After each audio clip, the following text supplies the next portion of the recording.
తెలుగు మిత్రులారా, మోదీ తాత గారు మాటలు మీరు విన్నారు కదా.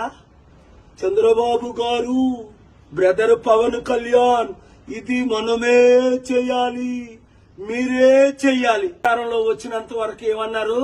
స్పెషల్ స్టేటస్ ఇస్తాను, స్మార్ట్ సిటీలు కడతాను, నల్లధనం తీసుకొస్తాను, అందరినీ శాంతిగా ఉంచుతాను, అద్భుతాలు చేస్తాను, డాలర్ రూపాయితో సమానం చేస్తాను, 20 కోట్ల ఉద్యోగాలు 10 సంవత్సరాలు ఇస్తాను. ఆ మాటలన్నీ మర్చిపోయి 2014లో వచ్చినప్పుడు మనకి మట్టి దీపము, ఇప్పుడు వచ్చినప్పుడు పవన్ కళ్యాణ్కి ఆ విక్కీ టాబ్లెట్. అప్పులు మనం చేసి మన రాజధాని కట్టుకోవాలట. ఇప్పటికైనా బుద్ధి వచ్చిందా? మన డబ్బంతా తీసుకెళ్లి గుజరాత్కి అప్పచెప్తున్న లక్షల కోట్లు. మార్పు రావాలి. మాకు మోదీ వద్దు, మోదీ తొత్తులు వద్దు అన్నవారందరూ క్లిక్ చేయండి, వీడియో ఫార్వర్డ్ చేయండి, మార్పు తీసుకురండి.